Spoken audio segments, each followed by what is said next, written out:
Welcome, ladies and gentlemen, to the Pro Wrestling Report Feedback Friday. Damian Nelson sitting alongside David Hero. David? Yes. It is St. Patrick's Day. Holy crap, it is. It is the day of the Irish. It is the day that whiskey that is triple distilled and comes from the great old country of Ireland. Now, is it true you're part Irish, like from the mountains? Which part? The mountains. I was told the black Irish are from the mountains. I have not yet gotten my ancestry You're DNA closer to the sun. report yet, so I don't know that I am actually Irish. However, I've had several injections that might make me Irish. Jameson down my throat. That's even worse. You're filthy. Jameson Irish whiskey, ladies and gentlemen, which many people are celebrating with here on this St. Patrick's Day. Woo! The hell you doing after this show for St. Patrick's Day, David Hero? I'm going to go find a lass somewhere. A lass? A lass. Like a lass kicker? Sure. Like Becky Lynch? Sure, why not? That will be appropriate. It is Feedback Friday, ladies and gentlemen. What we do on this program is respond to your questions and comments. We have our own token Irish chick. We don't have tokens, David Hero. That term is probably not good to use. Sarah Mack. Sarah Mack, who will be in Orlando at Shenanigans. She's a ginger. Serving shots. Yes. She is a redhead. It's not okay to talk like this just because that frickhead is president. It's not okay to just insult people and use defamatory terms towards people just because he's president. Who's he? Him. You can't say it, can you? Can't say it. I will say this, though. I am very happy that I've successfully bleached my Twitter of anything orange. I no longer see any Trumps from POTUS, any Trumps from the former guy who wasn't president who took over the POTUS account. I'm cleansed of him. I don't have to see any of his bullshit anymore. Wow, that's hashtag it has made my life so great. So great. When people even here's the great thing about blocking on Twitter, which you can block at David Hero on Twitter anytime you want. Great thing about blocking on Twitter, so other people will retweet or comment on things that the Organtuan has said, and it says this tweet is unavailable, and I just cheer. I scream from the mountaintops, not necessarily in Ireland. I scream from the deepest of valleys because I am so happy to be cleansed of this lying asshole. Camera on? It shouldn't be. Thank God.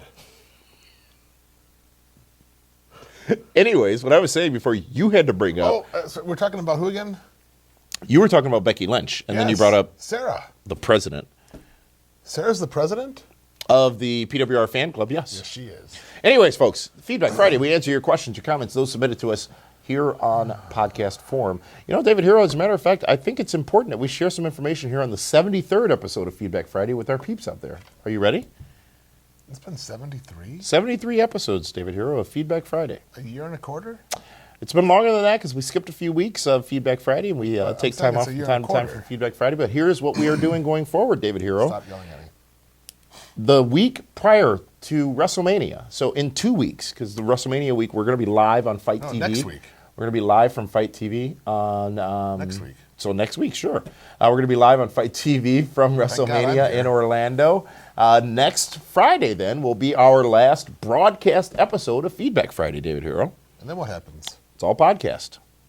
Really? So what you need to do right now, folks, is get more content from the Pro Wrestling Report by subscribing to our free podcast. I'm not going to Feedback Friday about Meathead Show. What? Yeah. No, you're going to Feedback Friday about the goings-on of professional wrestling, the comments we get via email, the comments we get via Twitter. Now, the podcast form will allow for feedback to be presented as well. The podcasts are free. There are 3 separate podcasts, ladies and gentlemen. There is the PWR Primetime Podcast. What the hell of a extra that we had this past week. Mm-hmm. Also, there is the Feedback Friday podcast, this very podcast, and the PWR Reaction podcast. That's our live show on Monday nights after WWE Raw. And on Wednesday, it is the flashback episode, looking back at a past episode of WCW Nitro, which is always interesting to listen to. So 3 separate podcasts, 1 great show, the Pro Wrestling Report. Feedback Friday, now moving to exclusively in podcast form. So here's all you need to do right now. You need to go to your Google Play or your iTunes Store, or even Stitcher Radio. Google Play.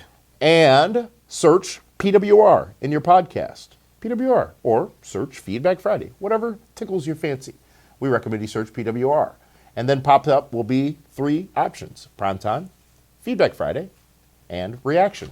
Subscribe to all three. As a matter of fact, while you're there, do this guy a favor and review and rate the podcast. Now, in your review, you can say David Hero is a pompous ass, and that's fine. As long as you give me 5 stars. I'm not pompous. Then review, rate the podcast, do us a favor, help us out, and subscribe as well. Feedback Friday, moving exclusively to podcast form after WrestleMania. Where I'm honest about everything. You're implying that you lie from time to time? The fan base knows the truth about this show. That you cut me off, you're rude and obnoxious. I've seen the tweets. I've seen the Facebooks. You've seen the tweets to you. You haven't seen the tweets to the show brand account. You haven't seen the tweets to me. I see everything. You talk about, all my followers say, well, of course, they're your frickin' followers, so they're your sheep. Friends. Not referring to you as sheep because you're smarter than that, but... He said sheep. Not me. I called you super friends. The only thing I am on the show is the gracious host. That's about it, yes. So let me do that now and thank all of you for subscribing to the podcast Feedback Friday. Come 2 weeks from now, the only way you'll get Feedback Friday is via podcast form. Let me repeat that, as Lewis Black would say. The only way you'll get Feedback Friday is in podcast form, ladies and gentlemen. That come WrestleMania week. So subscribe now. Don't wait. Head on over and copy and get the PWR Feedback Friday podcast. Is there a particular reason you are throwing your pins, sitting back, and sighing like some child? No, because you're just obnoxious. You're rude. No, I'm Damian Nelson, actually, the host of this program. So now let's move back to your comments. And our first comment, and this is a good question, I thought, David Hero, one worth discussing, comes from Thor Hakan Ludvigsson. Is that German, do you think, or Belgian? I think it's Odinson. Do you know Thor is getting his own theme park in... Which one? The real Thor or the chick? Hama Thor. There's 2 of them now. The chick has not been introduced in the cinematic world, so she doesn't exist yet. Okay, well, thank God. And you said chick? Yeah. You said the dude or the chick? That's what I said. The man or the woman? It could be that either. You are interesting. Thor has this to say, and I quote, "Why did WWE end Charlotte's pay-per-view streak before WrestleMania? I don't understand. It would be better if she would have lost at WrestleMania." And David, I think the answer to this is fairly obvious, but I'll give you the first crack at it for Thor here. Because you can't take the belt off Bayley yet. It can't be hot potato. He also hates Bayley. No, I don't. I just don't like her finisher. But this way you can have Charlotte. It's a belly to Bayley. Bayley to belly? Well, it doesn't make a difference. It's useless. But what you could do is have Charlotte regain the title at WrestleMania. And start all over again, a new streak at WrestleMania. But is there any value in the fact that going into WrestleMania, she would have been 17-0 at pay-per-view, No. So you wouldn't have had expected that she would lose because she had a streak? Her to lose at WrestleMania then. You would? Yeah. No one expected her to lose at Fastlane. I did. She went in 16-0. I booked Charlotte. Thor didn't. Well, you should have watched the show. Thank you for that comment, Thor. And next comment goes to what I hope is a made man, Ben Gotti, who says and asks this: do you think WWE lacks stables and managers? Not Sable and Mangers, but stables and managers. Growing up, Bobby the Brain Heenan and the Heenan family gave great heat to wrestlers and could put them on the map. Could they being WWE, make managers relevant again? I wish they would, but they never will. Armando Estrada was the last manager besides Zeb, Uncle Zeb. Well, let's talk about the reason for managers, especially in the 80s and 90s, is they were a mouthpiece, especially for heels. Right, because a lot of the guys back then couldn't talk. They had great bodies, and that was about it. And let's face it, the managers back then were all company guys that were with Vince for forever. Fuji, Albano, Scotland. Valiant, Scotland. And then, of course, you throw in Slick, Jimmy Hart, and Bobby Heenan. The Sheik, he was never a manager. Freddie Blassie. Not Iron Sheik, the Sheik. The Sheik, he was never a manager. Am I thinking about Sheik Adnan LKC? Yes, but that was AWA. So they were all workers previously. And it was just a way of a company being, loyal to them. And I would love to see some managers. I mean, right now, all you really have as a manager is Maurice. You have Ellsworth. Paul Heyman doesn't count. He plays the role of a heel manager more so than being the advocate he says he the is. top guy to manage. But you said couldn't talk? I think in some cases it's shouldn't talk either. Hercules Hernandez was not a good talker. Okay. No, I think you're absolutely right. But in the case of Brock could pass, right? But he shouldn't talk. Because he's a destroyer. Yes. When Brock talks, though, it's effective. Because he doesn't talk. Yes. But, I mean, yeah, managers are missed because those are the guys that could tell the stories. We've got Paul Ellering in NXT. Yes, we do. Apparently his daughter was on Impact last Thursday. Yeah, she's in Impact now. How about that? Thank you for that comment and that question, Ben. I think that Stables, and it's interesting. I remember it was an interview on this very program with Bobby the Brain Heenan, back in 2000-something, where we talked about the Heenan family, and he explained why he never had a stable. Because stables are for horses. Yeah. And he had a family. He had a family. That's why it was the Heenan family. Oh, is that we got the Nelson family thing going? Yeah, it's a recognized symbol of excellence in professional wrestling, just like Bobby the Brain Heenan. Super Friends is a recognized symbol of excellence in sports entertainment. No, it's a recognized symbol of Mighty Mouse and Underdog and all of those little cartoons that couldn't. So you're calling Billy Gunn, Kevin Nash, Al Snow Mighty Mouses? I'm calling Al Snow and Billy Gunn Mighty Mouses, yes. Actually, I'm calling Al Snow Mighty Mouse and Billy Gunn Underdog. Why? Because they affiliated with the wrong faction, the wrong team. Kevin Nash is with the right team. I didn't call Kevin Nash anything. He isn't part of the Nelson family. Is he? Absolutely. I've seen him with the shirt. When? I've seen him with the shirt. Yeah, wiping his car with it. I've seen him with the shirt. You want to see it now? Let's see it now. We'll be back right after this timeout. I'm gonna go out tonight. What should I wear?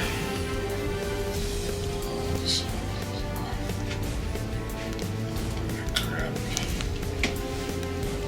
Oh my goodness. I don't think I haven't scored with this time yet. Old Super Friends. No backup plan. Yep. Maybe make it a gun shirt. Oh, hey. Hi, I'm Kevin Nash. You're watching PWR on Milwaukee's 24. How do I look? Super, huh?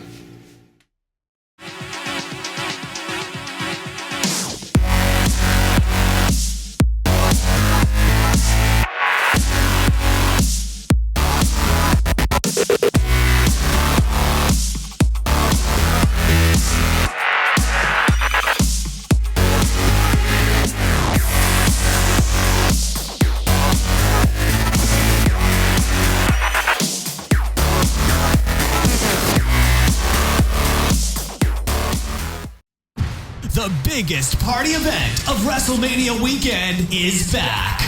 WWE Hall of Famer Kevin Nash presents Shenanigans Orlando. Join Nash and his friends for a huge VIP party Saturday, April 1st. Party with the biggest stars of wrestling at the pub at Point Orlando on International Drive to kick off WrestleMania weekend. Don't miss Shenanigans Orlando, hosted by Kevin Nash. Tickets are available now and going fast at PWRshow.com. That's PWRshow.com. Welcome back, ladies and gentlemen, to the Pro Wrestling Report. Feedback Friday. Yes, this is Feedback Friday. Thank you for agreeing. I appreciate your concurrent. We're just too sweet. That's all. Super Friends for life. I understood, and what happened here was there was that phone that I called in the production truck to play that clip was clearly wiretapped. And somebody intercepted. Yeah, you know who did it? Nikolai Volkov. He intercepted the call. That Blame Russia. Just because he's from Russia doesn't mean the whole country did it. How dare you? How dare you? How dare me? You're inciting hatefulness on this show this week. I am all You're committing a hate crime. No, I'm not. No, I am not. That's a felony. Stop that. I am not going to jail. Our next comment here on Feedback Friday comes from Alexander Dennis Ramsey, who says this. Holy crap. He has 3 names? So did Thor. First names. Maybe Thor had 3 first names too. I don't think Ludvigsen is a first name. Dolph, Rocky IV, Dolph. Lundgren? Thank you. Ladies and gentlemen, Alexander Dennis Ramsey says this. I disagree with Mr. Nelson calling The Miz today's Ric Flair. I said that a couple of weeks in a row here on the broadcasts. Ric Flair was a top guy that elevated talent, whereas Miz is a go-to guy when you need to fill space on your card. Ooh. I hate to say that Cena is the closest thing. I hate to say it, but Cena is the closest thing to today's Ric Flair. Alexander, I don't disagree with you, to be honest with you. If you listen to the words that came out of my mouth, I said from a presentation standpoint, not at all having to do with in-ring performance, but from a presentation standpoint, The Miz is still endorsed and the closest thing in this business currently to Ric Flair. He may be one of the closest things to be presentation-wise Ric Flair since Ric Flair, so you're in saying my opinion. Here we go. The arrogant, cocky, pompous heel. Yeah. Who wins? Well, who can back it up? That's how you should describe it. Presentation-wise. Arrogant, But people cocky, don't know pompous what heel. Presentation is. They know what arrogant and pompous mean? Yes. Because you call me arrogant and pompous every week, so you know they looked it up. Next comment comes to us from a YouTube user by the name of J. True. J. True says... He has one letter in his first name and 3 in his second. But what does he call his baloney? I don't know. Well, his first name, I'm sure. J. True Jr.? I didn't mean that. I meant... Little J? I don't know. Little Jimmy. Oh, is that what R-Truth was referring to? That nobody could see? Ladies and gentlemen, J. True has this comment. He says Braun Strowman versus The Undertaker needs to happen before Undertaker retires to get Strowman super over, possibly passing the torch to the next dominant big guy. When does this match happen? Possibly at SummerSlam? Yeah, but I don't know if Strowman is the guy that Taker passes the torch to. Wait a minute.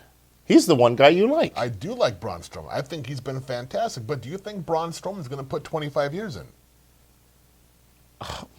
Why would you say he wouldn't? How many of these guys are going to get 20 years in now? Cena's almost done after 15. In WWE 15. He worked before that. Yeah, Taker worked before that also. Taker started younger now. He was in WCW. He was, yes. Yeah, he's a skyscraper. Yeah. Thank you for that comment, Jay True. Now let's go to our final comment of the evening. This comes from Paulo Rogue, who has the following to say. And this is reference to Goldberg's win of the championship at Fastlane. He says, Goldberg winning was the right decision because Goldberg versus Lesnar is what's going to sell WrestleMania at the end of the day. And that's their main goal. I do agree with David about Roman versus Taker. Without the streak, Roman beating Undertaker doesn't mean much. I would have rather have seen Cena versus Taker, but the storytelling would have been great, along with the emotional investment the fans have with both guys. I don't believe fans have a reason to care about Roman Taker as much as they would with Cena Taker. Very well written, and a point I don't think either of us are willing to dispute by Paulo. However, I will present you with this question. Oh, boy. Rock Cena. Epic, huge, right? Built it for a year the first time, then did the rematch. I think Taker Cena could be on the same level. Absolutely. There's no doubt. And you could build that for a year. Now, it's risky with Undertaker because he's, because year to year. 2 or 3 times a year. Yeah, but, I mean, he's not arguably, but clearly at the end of his career is winding down, as is Cena, some would say. By the way, The Rock's going to be hosting SNL again, Saturday Night Live, for the season finale this year. As he should. It's his 5th time hosting. Maybe we could have Rock Cena 3 on, or did we have that already? Rock Cena next on Saturday Night Live. No. Not a match, but just a comedic. What was that show where the comedian that used to shoot insults at each other? Besides that was Us? Miss Swan, and that was Stewart, and Besides that was Us? No. It was a battle rap kind of thing. I didn't watch those kind of shows. Paulo, thank you for that comment. Thank you all for your comments. Now, as we said earlier, Feedback Friday is moving exclusively to podcast form. You may be wondering, since we read a lot of YouTube comments, how your comments are going to get to us. Well, folks, follow us on Twitter, at PWR Show on Twitter, and you can always send us an electronic mail message. Email us at mail@pwrshow.com. That's MIAL@pwrshow.com. Quite frankly, if you type in anything at pwrshow.com, it'll come to us. Does it really? So it does. You can type in Big Bajagaloop at pwrshow.com, and it'll come to us. No, that goes to Melania. Or Linda. That's how that Linda goes got to Linda. here. How did Linda get? What do you mean got here? She was born mail here. order. She was not a mail order. I saw the paperwork. She was not. You take that back. It was in a catalog. She was not in any catalog. Nobody bought her, ordered her, married her, became... That is not true. And made her become First Lady. That is not true. She's not been married. But she's been bought. Oh, my We sweet saw Lord. the calendar. You are You never not saw the calendar. Right. I can't let the show continue. No, Get the podcast, it ladies was. and gentlemen. It Feedback was the Friday Coyote Ugly calendar podcast. she's in. Feedback Friday podcast. I'm not making It this is up. free. iTunes, Google Play. It was $9.99. And for that one, this is Damian Nelson. Thank you for tuning in. We'll see you again next week.